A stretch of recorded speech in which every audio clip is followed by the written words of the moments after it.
Okey. Bolehkah? Dia okey? Have it?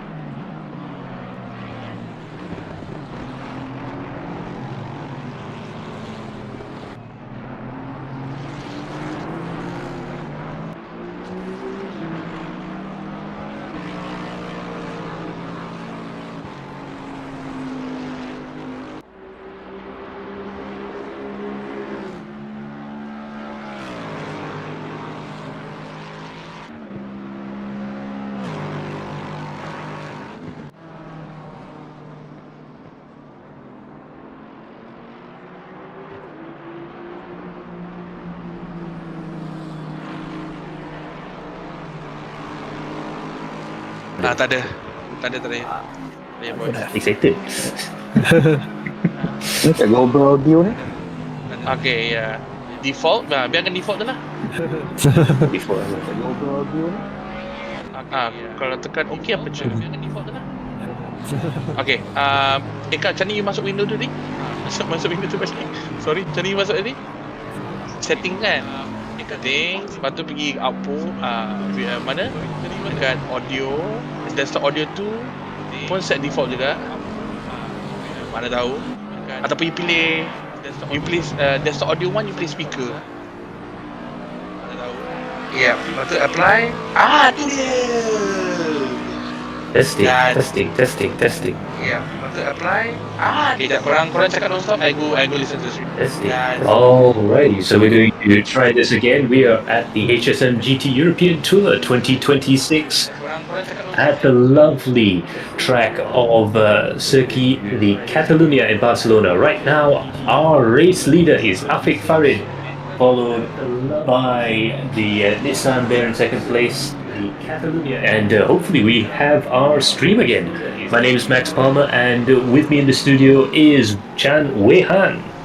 Well, hello Max, hello everyone. Great to be here for a very special HSM European Tour of 2026 coming to you from Barcelona. So I think we did take some time to get the audio sorted, but I think right now we do have all systems go, and well, it has been quite a clean and exciting first half of this 90-minute race, and we've just come towards the second half of this 90 minutes race here at Barcelona.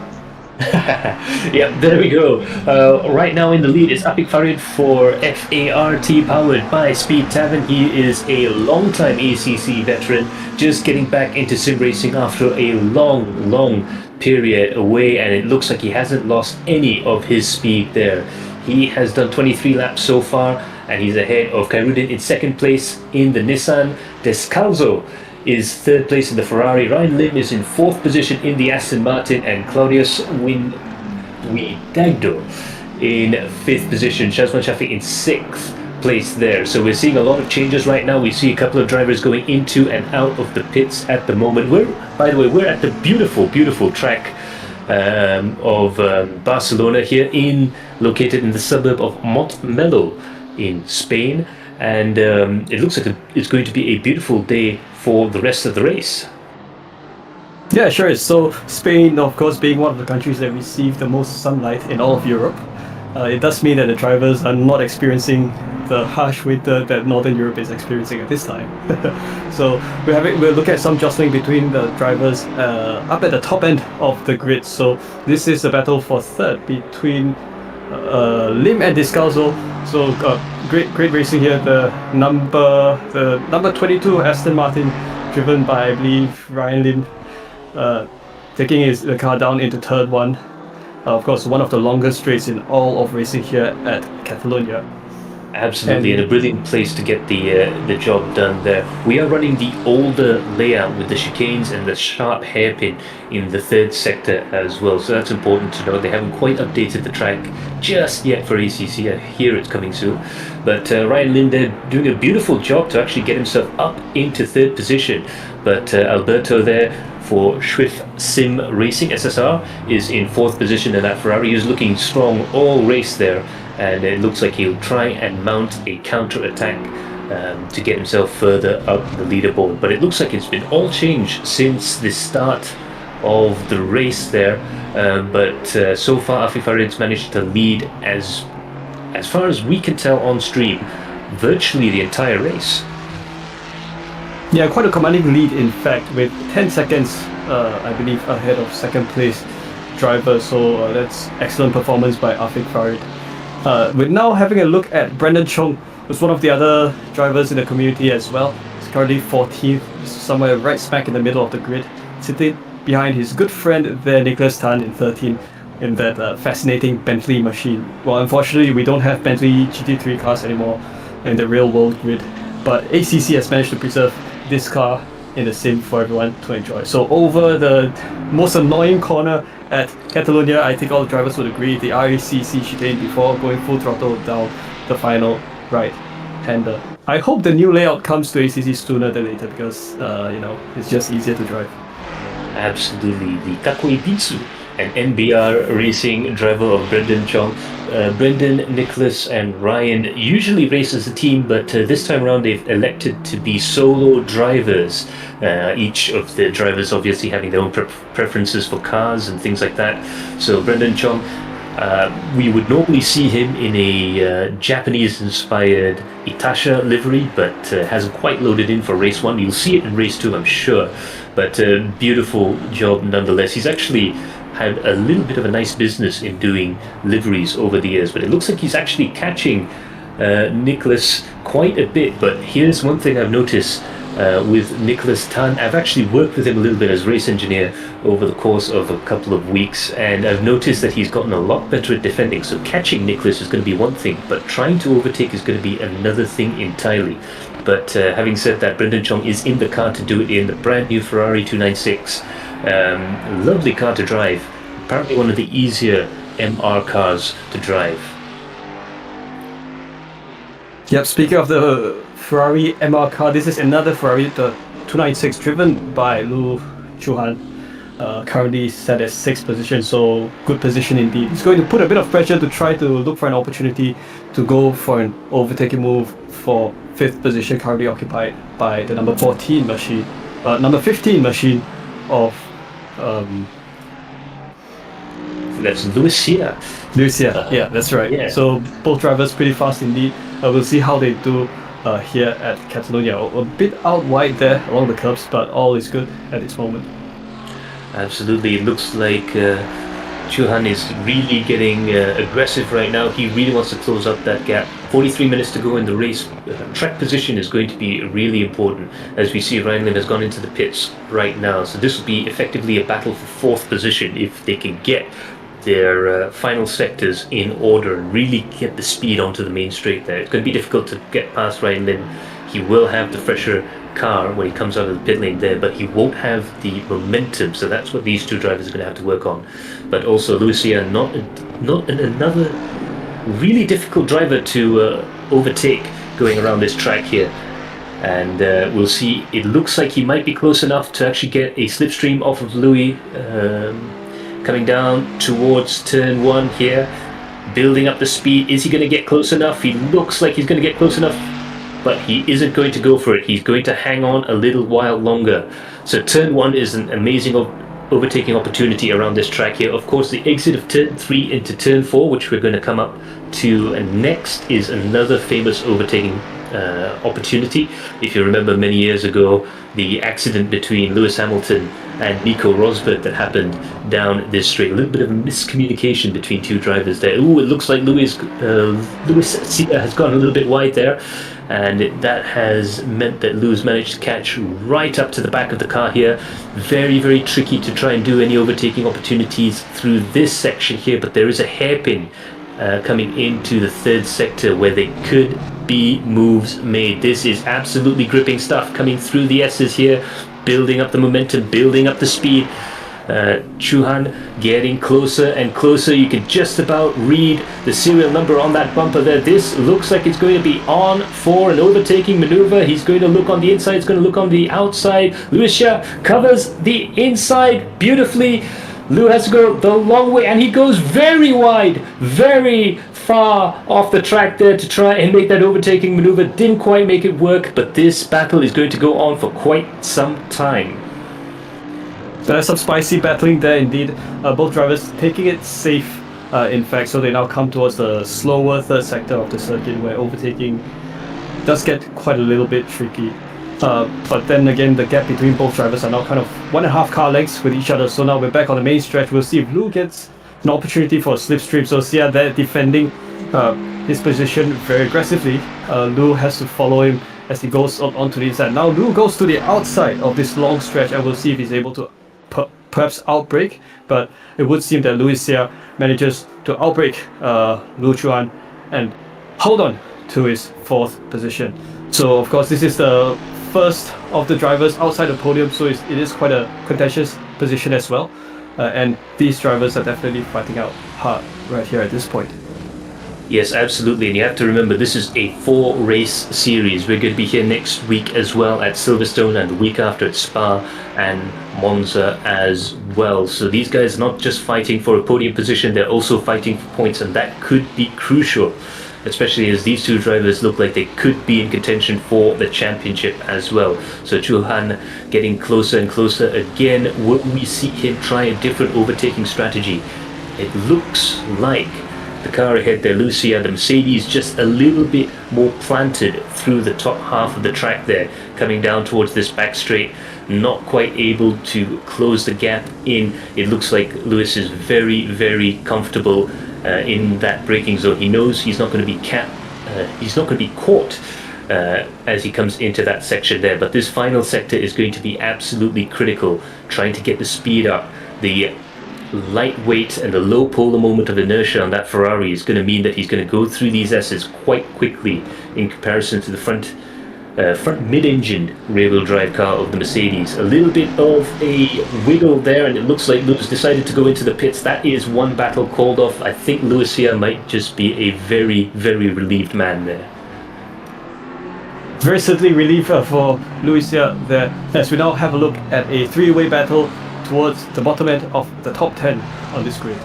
So this 3-way battle is being led by Shazwan Shafiq up in P8, with Ryan Lim, who was earlier on further up ahead, but because he went to the pits, he's now found himself in 9th position.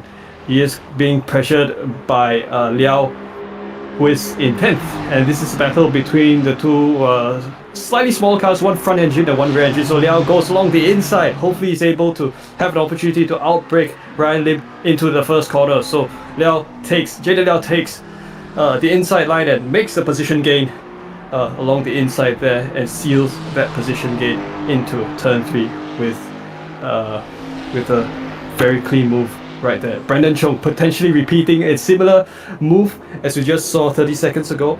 Both friends there going slipstream down the main stretch. Brandon Chong, will he go along the inside or outside as Nicholas Tan covers the outside line? So I think they're not close enough for an overtaking move at this point just yet. Turn 1, status quo. Turn 2, with Nicholas still up ahead, and Brandon Chong will probably just continue to hang around as they make their way around this long turn 3.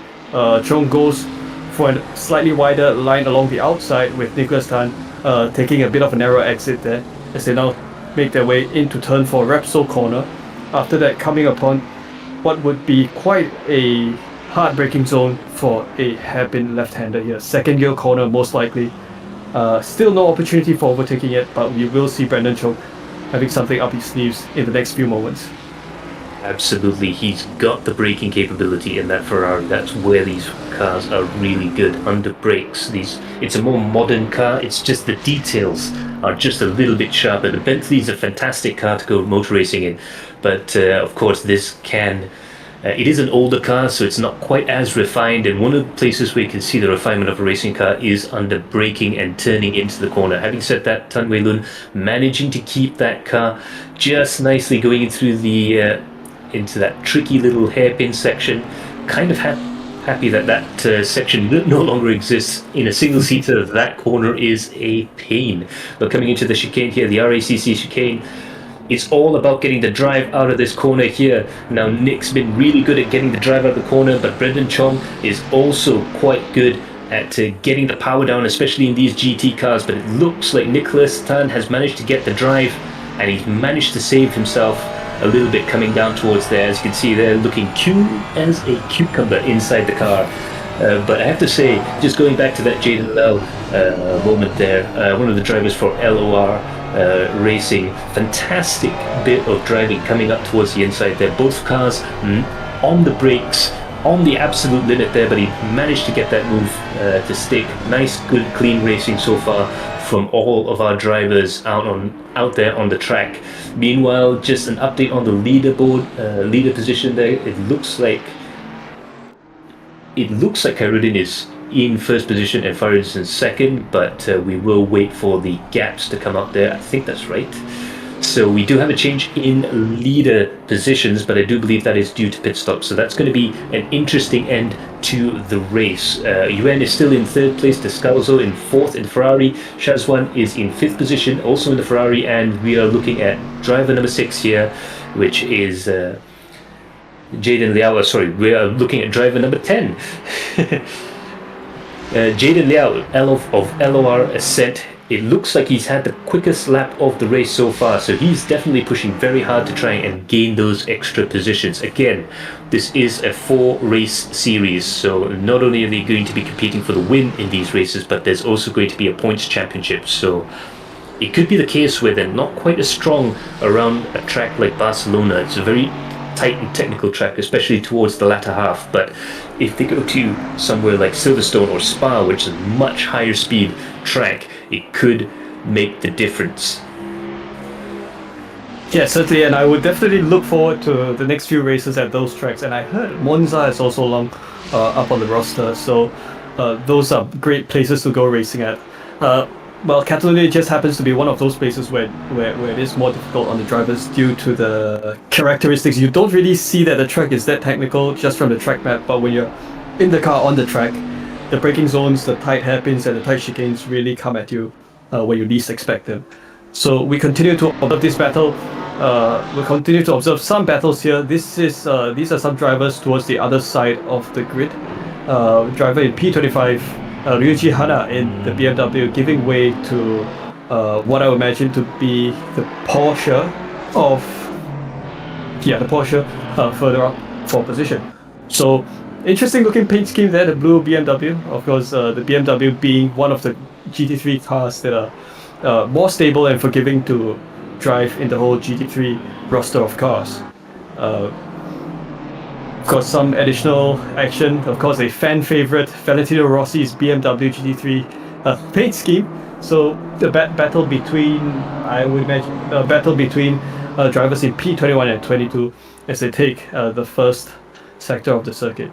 So good that these drivers have selected the BMW car because it does make life a bit easier at a track like this. Brandon Chong, we're back to the battling here. Up the top 10 of the field, he makes the overtaking move. Rather, Brandon makes the overtaking move. Try to make the overtaking move work on Nicholas. And I believe this is going to be for position up to P9. Absolutely beautiful maneuver there. Sort of caught Nicholas napping at a corner that you don't normally check for overtaking maneuvers. It's not a place that you normally overtake on, but it looks like Nicholas has the pace advantage. So Brendan caught him napping. I don't think Nicholas is going to let him by quite as easily. That's Kakoi Bitsu racing against Icebox Racing. They've got some really fun team names down in the solo section of this competition. Now, there's a teams element to this with driver changes as well as a solo element. So some of these drivers are going to be doing this with a teammate, and some of the other drivers are going to opt to tackle the 90 minutes alone. Now, there's pros and cons to doing both of them, one of which is rhythm. And I think the solo drivers would have quite a good rhythm if they keep driving for long periods of time, but sometimes you could get a little bit tired, and that's perhaps what we're seeing here. A couple of drivers who naturally would be a little bit quicker or a little bit slower are starting to get intermingled right now. So we'll see if Nicholas can actually catch back up to Brendan. Brendan's doing an absolutely fantastic job right now. He's in the top 10. In fact, they're battling for 9th positions, at 9th and 10th place on your screens right now. And again, it's a fascinating place to overtake as we're coming up to it again. The trouble with overtaking around here is A, you need to be really close to the car ahead of you, and B, that braking zone is not as flat as it seems on screen. It's a little bit bumpy. You can see the car very sideways coming out of that left-hander and into the S's, just about managing to catch that and power out onto the final corner there. It looks like he's managed to hustle that car quite a bit, and he's gaining. Brendan Chong now gaining and sort of really holding on to that 9th place beautifully there from Nicholas Tan. We'll see if he's able to perhaps make some gains on the 16-second gap behind the driver in 8th position, which is the next driver that he will have to aim to get close to if he wants to get another position gain. But otherwise, I think with 2/3 of the race done, with just half an hour of racing to go, positions should be pretty predictable and settled for most of the drivers here. So Brendan's job is now just to possibly lead his friend Nicholas there throughout the rest of the race, and to see how much more ground they can cover. So Nicholas in that Bentley machine, certainly interesting choice of car at a place like this. A track like Catalonia, it has a long main stretch where you need good top speed, which the Bentley offers. But it's also got quite a number of tighter corners such as these, which is where cars like this Ferrari 296 will have an easier time handling the corners. So we do have quite a good composition of cars on the grid. Yeah, absolutely. We've had an interesting race so far, as we briefly lose our TV feed up here in the studio, but got a little monitor over here, we can have a look. But just to update you guys on the overall leaderboard situation, Afik Farid is now currently in the lead of the race. So he's taken that position back from Khairuddin, and we still have that BMW in 3rd place ahead of the 3 Ferraris, and we're looking at Brendan Chong also in a Ferrari. He's still down in 9th position. Yep, battle still ensues, and we're having a look at, I would believe this is, yes, we're with the race leader, Afik Farid. Absolutely one of the fastest drivers on the grid, fast on ACC, and in fact he does have some experience organizing community events and racing leagues at Speed Tavern as well, so one of the older racing series from the past. Afik Farid leads the field with a dominating advantage of, I would believe, 8 seconds ahead of the rest of the field, so excellent performance right there. Nobody to contest Afik at the moment, so I think he's probably in a world of calm at this point, with a focus on keeping his car pointing in the right direction and taking everything for the race. We're now with another car, the Porsche of, I would believe, the 2nd place driver of Ali Khairuddin. He does have quite a bit of pressure from the 3rd place driver, the number 53 BMW machine behind, with a timing gap of potentially 13 seconds. So no, 10 seconds. I do apologize. So there's some strategizing there for Ali to continue his pace.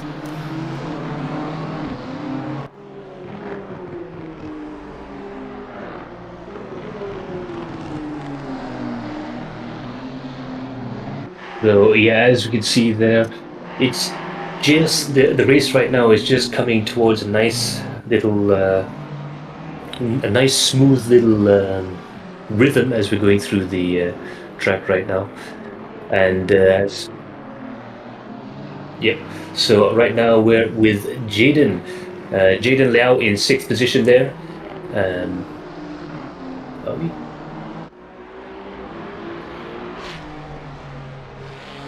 Yeah, we are with the Ferrari, the number 18 Ferrari of Jaden Liao currently in 6th, one of the white Ferrari machines on the grid. Yep, we are coming upon the tightest hairpin, the left-hander, which doesn't exist in real life anymore. So, once the update comes, you won't have to handle that tight corner anymore. Liao holds his ground pretty well, yeah, Max. Yeah, we're absolutely hoping that we get the faster layout back there, because this final sector is really awesome in games like AMS2 and iRacing. It's got such a nice flow to it now, especially in the GT car, because you don't having to change direction so often as you go through the final sector there. But yes, we are now right. Yep, we just have Khairuddin, who's now just done the fastest lap of the race, 1:44.562. So that is going to really put the pressure on Afiq Farid right now. The difference in pace is quite dramatic there. About 0.3, 0.4 of a second per lap right now between Khairuddin and Farid. 25 minutes to go in the race. This is going to put the pressure on Afiq Farid for the lead of the race. This is one of those races, I think, where the leader of the race is only going to be decided towards the latter half. 9.2 seconds is the gap between between Afiq Farid and Khairuddin there in second place. So it is a gap that is currently, well, at the micro level it is increasing, but I think at the macro level we could see some changes over the next 4 to 5 laps or so if Khairuddin keeps up his best lap performance. So I think the last time by of Afiq Farid is 1:44.9, and of course that's we have an even faster lap time by Ali Khairuddin. The last time by of 1:44.282, so that would hopefully play into the advantage of Ali Khairuddin as he tries to inch ever so slightly closer to Afiq Farid currently in the race lead. At the same time, also extending the 17-second long gap ahead of the third place driver, which is an advantage that he will definitely want to keep. Third place driver Zed Yuan in the 53 BMW. Yes, that's going to be a real challenge there for Afiq. But we can see that he's got another problem right now. He's getting into traffic, which is really going to be detrimental for him. The first driver to come across traffic always has a problem, especially at GT3 racing and in these longer races there. You're sort of the canary in the coal mine. These drivers aren't going to be able to figure out how to get around you until the first couple of cars go past. Then the backmarkers tend to be a little bit better behaved. They start looking into the mirrors and stuff like that. You can't really blame them. It's really hard work driving these GT3 cars, even in the sim. So they're worried about their traction, they're worried about their brake balance, trying to get the car around the racetrack, and they have to worry about the guys who are coming up behind them as well. So that's going to be a real challenging thing as well. Meanwhile, we are looking, I believe, at Jae Chong there.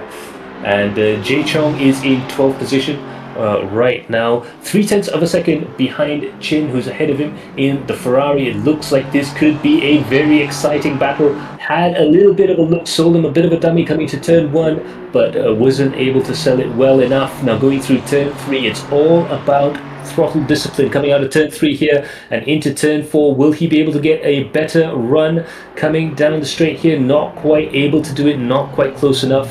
And in fact, he's actually opened up the gap a little bit there, but it looks like that white Ferrari's gone a little bit wide. This could lead to Jae Chung going for an overtaking maneuver. He goes on the inside, outside. There's contact. There is contact coming into turn 4 there.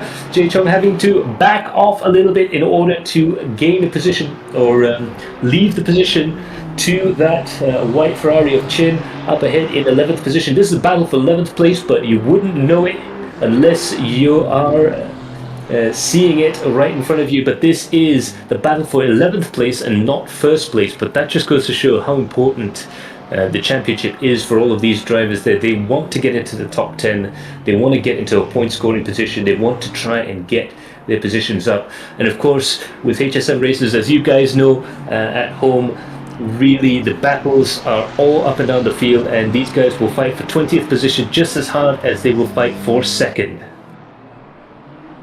And that's a fantastic culture to have. Of course, battling at every possible opportunity does spice things up for all the drivers involved. So we're inching slightly towards the final 20 minutes of the race, as we do observe drivers coming along the backstretch. And well, people waving flags on the grandstand. Well, if you're a driver, you might mistake them for red, green, blue, yellow flags. It's going to be certainly quite confusing. Yeah, absolutely. You don't want to get a blue flag confused for a flag in the stands, that's for sure. Or the other way around, that could be even worse. But as you can see there, Jay Chong in 12th position. Looks like he's having to back off a little bit. The gap is now 1.2 seconds. Not quite able to capitalize on the gap that he had there. That's the problem. Sometimes you go for a move and you just lose all of the momentum, and you're not able to actually get that rhythm back. And when we talk about rhythm, it's about hitting your marks, turning in at the right point, getting on the throttle early enough. And sometimes when you go for a move, it doesn't quite work out. You feel a little bit discombobulated, and it just takes a second to get back up there. Meanwhile, Karudin has managed to do a 145.015. So he's still a tenth faster than Afif Farid, but Afif Farid is responding to the pace there. So that's your update for the race right now. His fastest, of course, 144.282. Plays Afif Farid's 144.882. So the overall bleeding edge of pace is much higher, but of course that last lap, again, still building up that pace step by step. 7.6 seconds is the gap between Farid and Khairuddin in first and second place there. The McLaren against the Nissan. I believe that might also be the only... No, there is two Nissans in the race, or at least two Nissans in the top 15 right now. Yeah, Khairuddin doing a great job closing the gap with Afif Farid to potentially have an opportunity to go for. Yes, the gap is now down to 7 seconds between the second and first place drivers. But we're now having a look at the number 17 machine, the other Nissan GTR racing right here, currently in 13th position. So he is, I think, a second behind behind Chong in 12th position. So I think some good effort there. So down the first and second corners. Does spot the KCMG livery there, which is the Hong Kong racing team, one of the top teams in the region. We are now with Jin Chong once again, currently in 12th, back in 12th again, going for a battle, potentially trying to close a gap. No, he is quite far behind. Yeah. Yep, so it was 0.8 seconds now, so he's closed up the gap a little bit, but right now it's just a battle of pace. It's all about hot lapping right now for Chong. Jay Chong getting closer and closer to the car up ahead. Again, he has to really study his opponent this time around. He's got 18 minutes left in the race, plenty of time to try and make a move stick for that 11th place position, and they're coming up to traffic up ahead. Cars getting sort of caught in between the lead lap cars right now, so that's going to change the race. That's going to change the ebb and flow.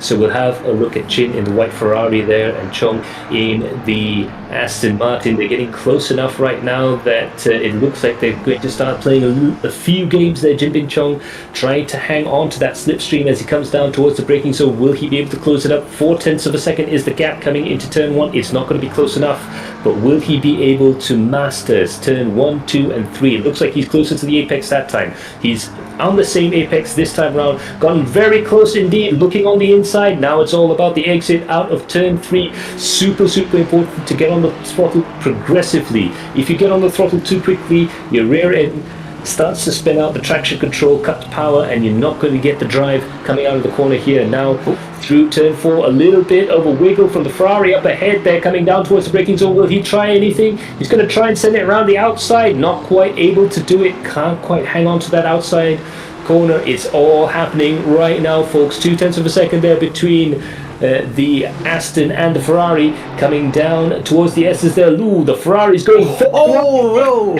They crash, a big spin there from Chong, from Chin there, and Jay Chong manages to go ahead. Lets the Nissan pass there. That is a lap up car, but that was absolutely spectacular stuff indeed.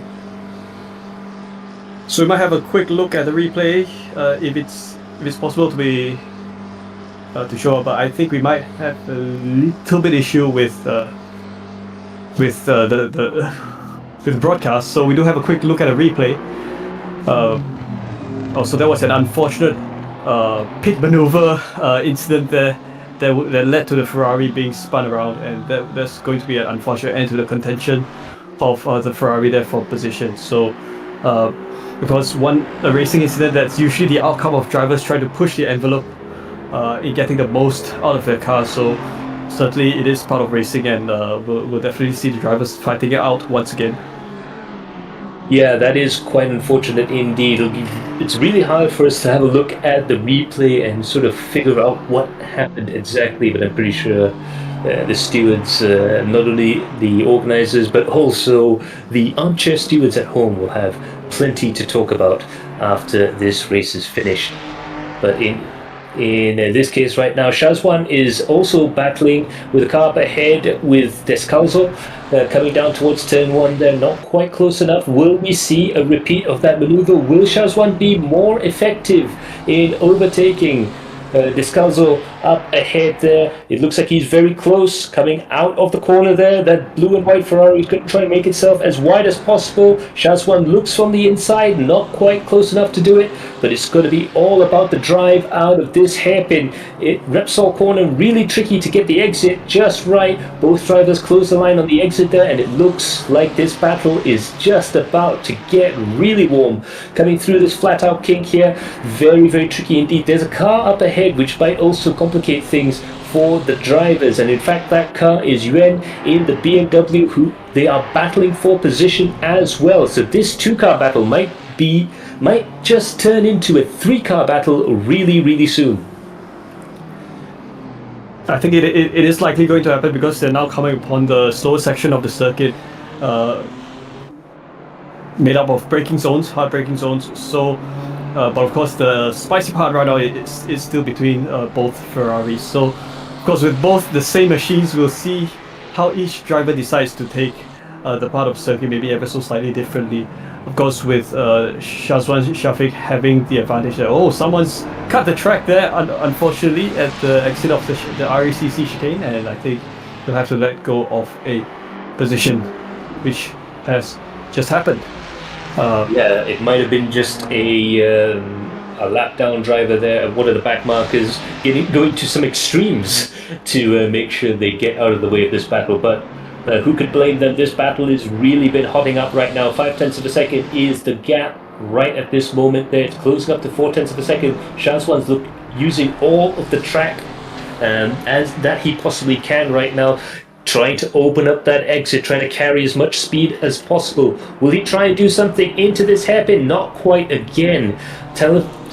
Telepathing the move a little bit too early there and giving Descalzo ideas of defense, but it's going to be down here where you can see some overtaking maneuvers, not quite close enough. It's going to be another case of just softly catchy-feely for Shazwan Shafiq, doing a fantastic job in this race, and has to be said, a top 5 result with this quality of field. He'll have to be quite happy with that, but he'll be even happier if he can get it up to 4th position.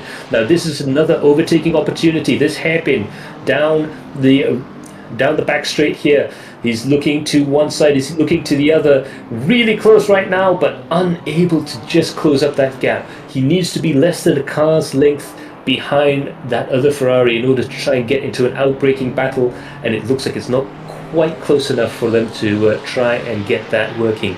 Meanwhile, the battle for the lead is also hotting up. 5 seconds is the gap between Afiq Farid and Ali Khairuddin in 1st and 2nd positions. The lap times are tumbling right at this moment there. That last lap, Khairuddin did a 44.7, playing Afiq Farid's 45.4, so there's definitely a pace deficit from Afiq Farid. It's going to be down to his ability to try and manage that gap, but 5 seconds is a little bit too small of a gap to try and manage over 12 minutes of racing. Let's see if Afiq can actually keep the driver behind him, and of course let's see if Ali Khairuddin can actually catch up and overtake Afiq Farid.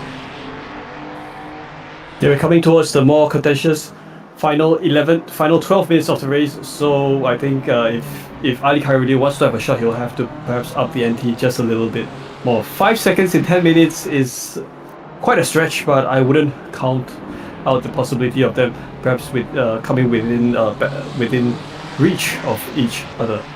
So we're still sitting with Shazwan Shafiq, who currently still sits in 5th position, trying to go for a 4th position battle with Descalzo just right in front there. So there's the BMW in 3rd place right in front still, currently in the comfortable, holding up quite a, well, not exactly comfortable, it's just 1.1 second ahead of Descalzo. So we'll see if the stability advantages of the BMW will help it outlast the Ferrari of Descalzo, and we'll see how that pans out with 11 minutes of racing to go. Continuing more action here, number 13th position driver of Sang in the number 17 Nissan GTR GT3, who is in the middle of the field. I think he's just made an overtaking move for 13th position ahead of the McLaren in 14th. Yes, absolutely beautiful bit of driving there. As you can see, he's been slowly trying to climb his way back up through the leaderboard there. So it's going to be interesting to see if they can actually keep their speed up and try and catch the car ahead. Unfortunately, our live timing has been giving us interesting dilemmas throughout the course of the race. So in any case, we'll go back to the main screen right now, and we'll see if we can actually have a look towards the end of the race here. 9 minutes to go on the clock, and it looks like Khairuddin is on our screens. He's in 1st position, but I'm not too sure where Afiq Farid went. So I'm not sure if that's a timing tower issue or if something has happened to Afiq Farid. So we'll have... There's still Ali Khairuddin in 2nd. I think Afiq Farid has just gone out of our view in the timing tower. So yes. Afiq Farid still has a race lead.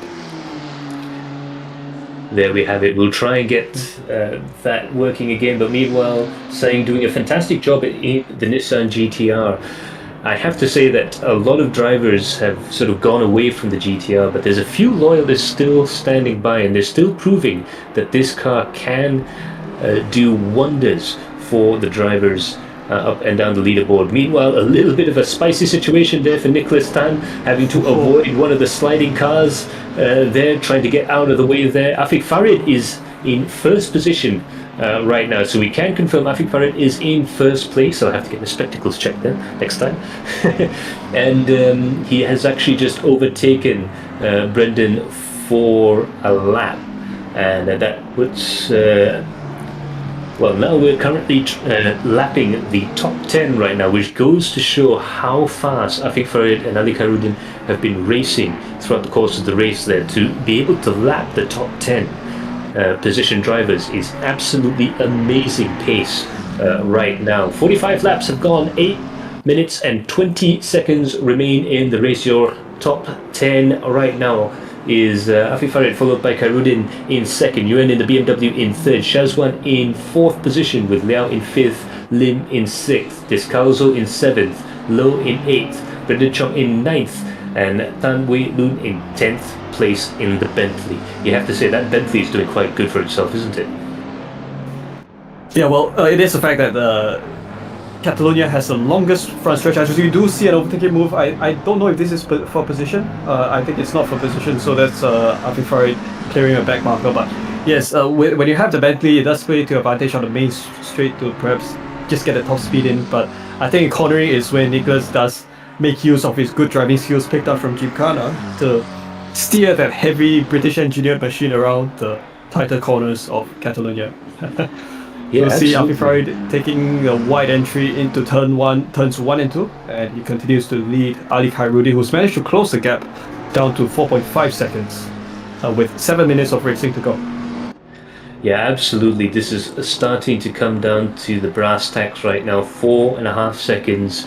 The gap between 1st and 2nd place, 7 minutes to go on the clock. It's going to be quite tricky for Khairuddin to try and catch Afiq Farid, our race leader right now, in the number 42 McLaren at 720S, as he goes down through that left-hand kink and into the S's section. One of my favourite parts of this track. It's really Oh, all about so the much fun. racing line, and just almost had to collect another car there. That is, as we've been joking over the last few weeks, as I've been getting myself back into sim racing there, that is an unjoined resafely. But I think Farid managing to survive that must have been quite the surprise. He can get quite animated in Discord calls there, so I'm pretty sure he's quite animated in that driver's seat right now, but he's doing a fantastic job right now in order to try and maintain that gap. Just to circle back to that thought on Gymkhanas as well, for those of you guys who don't know at home, just from our local contingent, we have Ryan Lim, Brendan Chong, Nicholas Tan, and a few other drivers as well, and even our very own Cameron, who is our race director for HSM, also competes in Gymkhanas. I think Farid also does quite a bit of karting in his spare time, so a lot of these guys aren't just quick in the sim, but they're also getting quick in real life motorsports as well. And I'd like to think that being quick in the sim helps you in the real life motorsports, and being quick in the real life motorsports also tends to bleed over into the sim. So it's a nice little synergy for these guys as well. Oh yeah, it absolutely is. So, of course, in sim racing, we talk a lot about the transition between, not just from sim to real life, but also between sim and real life. Because we do also have real life drivers coming into the sim and kind of racing standards for everyone as well. Max Verstappen would certainly agree. Yeah, he's known to jump into iRacing once in a while, and he does quite well actually. Yes, absolutely. With of course his team Red Lion drivers like Chris Allen doing well in real life as well in the GT3s. So final 5 minutes of racing here at the round 1 of the HSM GT European Tour, first round here at Catalonia. Afik Farid continues to hold on to the race lead, and the gap still sits at 4.6 seconds ahead of Khairuddin. So I will tell you for sure, you do not want to be connected to the driver radio of Afik Farid's car whenever he sees lap traffic or any obstacles on the track. So we'll just observe him from the outside with the TV cameras. Afik Farid handling the car through chicanes. Definitely a character indeed. Yep, he's definitely a throwback to sort of the old school days of racing when the driver was quite confident that no one's listening to them over the radio. But nevertheless, he is a very, very quick driver. It's nice to see him come back again. I think he had a sabbatical of over a year, maybe even 2 years, in fact, from the sim. He just picked it up again over the last few weeks of 2025, and it looks like he hasn't lost a shred of pace over the course of that time. And of course, being one of the sort of the Sifus in the Malaysian ACC community, what with being a member of Speed Tavern and doing a lot of races besides that, you can tell that Afik Farid has had a lot of experience.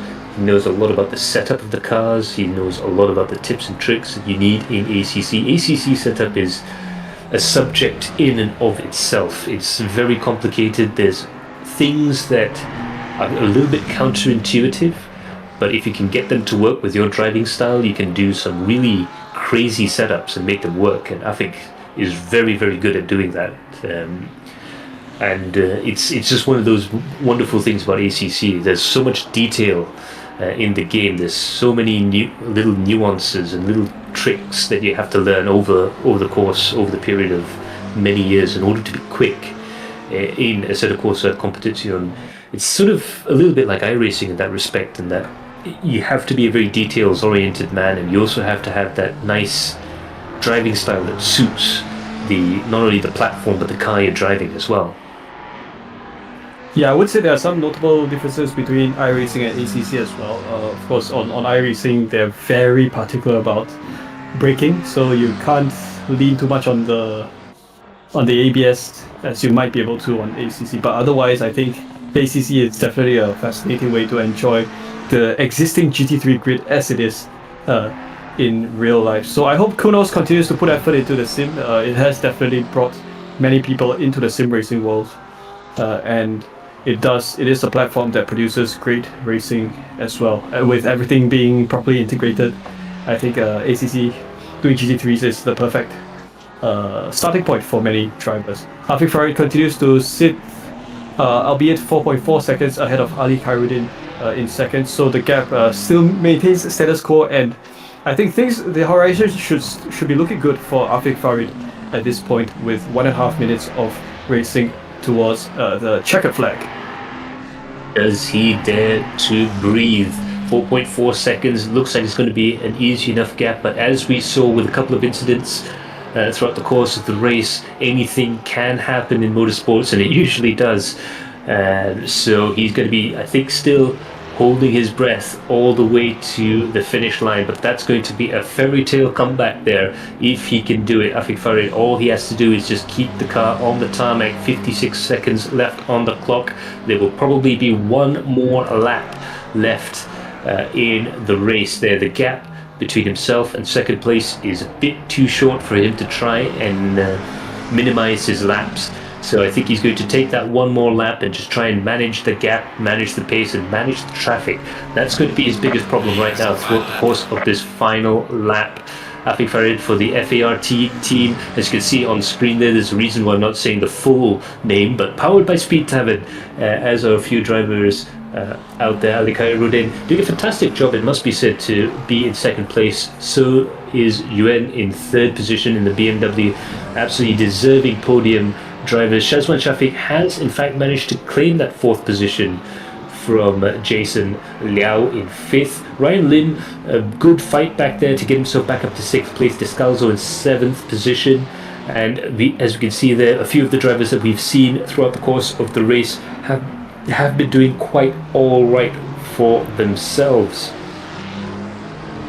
So it is still racing is still going on. We are currently up towards the white flag, so drivers have one more lap of racing to go, of course, as determined by Afik Farid's current position relative to the track. So all the cars behind him will be white flag, whereas all the cars in front of him, lap traffic, will still have another lap of racing to go.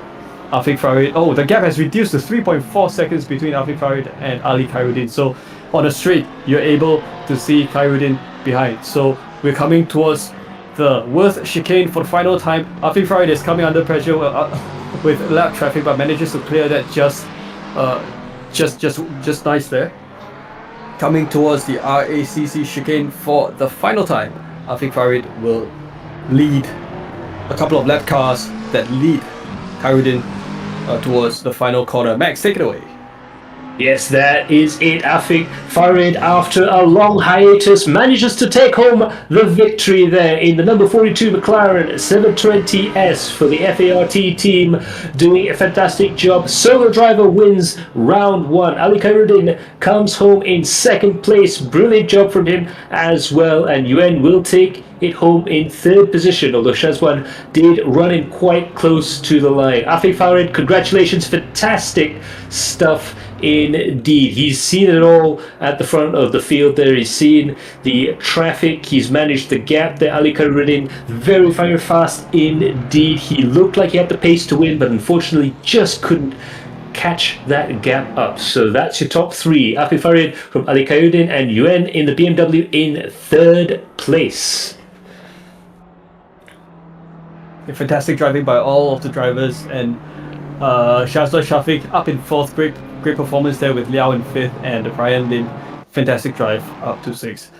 The rest of the drivers, as seen on the timing tower there, well, of course, it has been quite a long 90 minutes of racing here at Catalonia. It's not exactly the easiest of places to go kind of endurance racing. It's quite a demanding track for all of the drivers.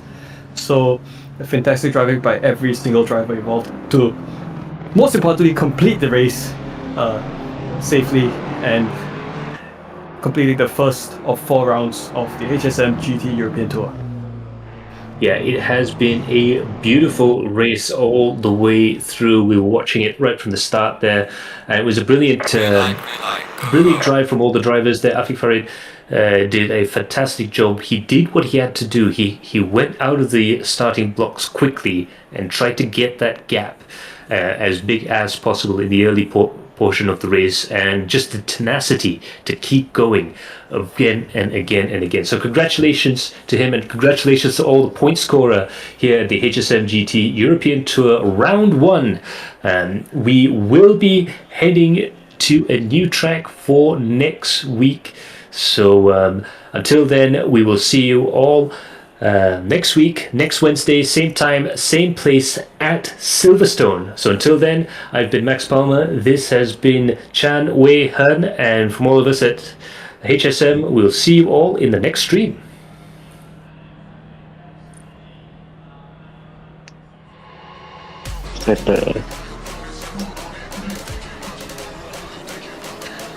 Itulah. Aku baru nak Dah sedap tadi. But okay lah, we were a little bit rusty at the start, but I think towards the end. It's been 3 months.